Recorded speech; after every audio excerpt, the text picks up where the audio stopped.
नाही, 12 घंटे संविधानावर बोलतो. एक कलम चुकली तर 500 प्रत्येकाला देतो. हा शब्द इथं 12 घंटे बोलतो कॉन्स्टंट. एक कलम चुकली 500 रुपये देतो प्रत्येकाला. काय माहिती का, तुम्ही आव्हानं स्वीकारा.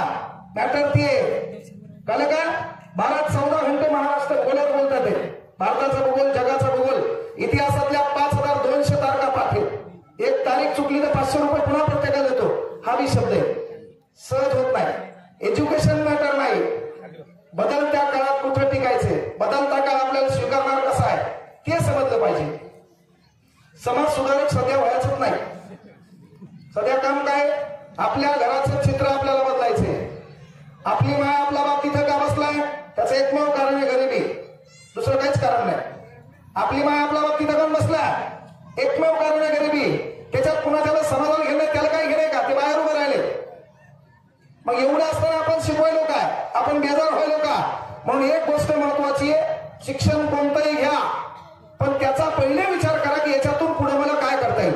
मी क्लास करत असताना शिकवणाऱ्या मास्तराकडे पाहायचो की बाबा यांच्याकडे मॉप कसं येते, हे पोरं एवढे काऊन बेजार होतात, यांना भेटण्यासाठी काऊन बेजार होतात. डोक्यात एकच विचार ठरला, आपल्याला असं काम करायचं. फॉरेस्टमध्ये नोकरी होती, छान पगार होता, पण एक गोष्ट ठरवली यार, जिंदगी 1 मिनिट में नहीं बदलती लेकिन 1 मिनिट का फैसला पूरी जिंदगी बदल देता है.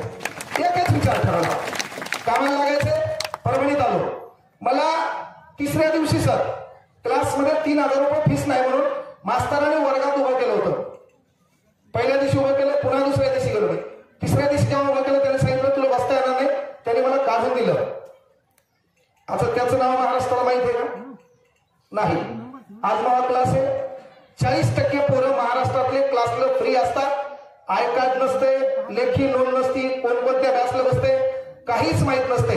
म्हणजे सांगायचं तात्पर्य, ज्या गोष्टीने तुम्हाला अडचण आली का, येणाऱ्या पिढ्यात ती अडचण तुम्हाला मात करता आली पाहिजे. माया समाजाच्या पाठीला झाडू आहे, गळ्यामध्ये गाडगा आहे. माया समाजाला बोलता आलं पाहिजे, माया समाजाला लिहिता आलं पाहिजे, माया समाजाला न्याय हक्क गाजवता आले पाहिजे. म्हणून आपल्या बापानं शिक्षणाच्या जोरावर पाचर मारली आणि सर्व एका लाईन मध्ये आणले. नाव डॉक्टर बाबासाहेब आंबेडकर. संघर्ष त्याला म्हणतात. त्यामुळे एक गोष्ट आहे की आपल्या इथं होते काय माहितीये का, भाषणानं परिवर्तन नाही. आपल्याला राग आला पाहिजे, आपल्या व्यवस्थेचा राग आला पाहिजे, आपल्या परिस्थितीचा. घरी गेल्याच्या नंतर रात्री 9 वाजले, आपल्या माईच्या साडीला 2 जोडे, राग आलाच पाहिजे. आपल्या बापाची फाटलेली बनेल दिसली, राग आलाच पाहिजे. आणि याचा राग तुम्हाला नाही आला, तुम्ही काहीच करू शकत नाही. तुम्हाला कोणाच्या मोटिवेशनची, कोणाच्या वक्त्याची, कोणाच्या भाषणानं तुमच्या जीवनात काही दलिंदरपणा बाजूला जाणार नाही. राग एका गोष्टीचा आलाच पाहिजे, आपल्या बापाच्या व्यवस्थेचा, आपल्या माईनं घातलेल्या साडीचा, आपल्या घरच्या परिस्थितीचा. ह्या गोष्टीचा राग आला, पेटून उठायचं काम करायचं. एकदा मोठं झालो मग डायलॉग मारायचं समाजासाठी. इथे एवढे आहेत ना.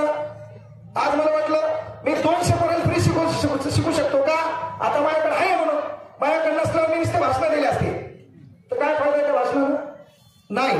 इथं कोणाचे आई वडील वारले, कोरोना कालावधीमध्ये परिस्थिती बिकट आहे, शिकण्याची इच्छा आहे आणि तू इंस्टाग्राम आणि फेसबुकला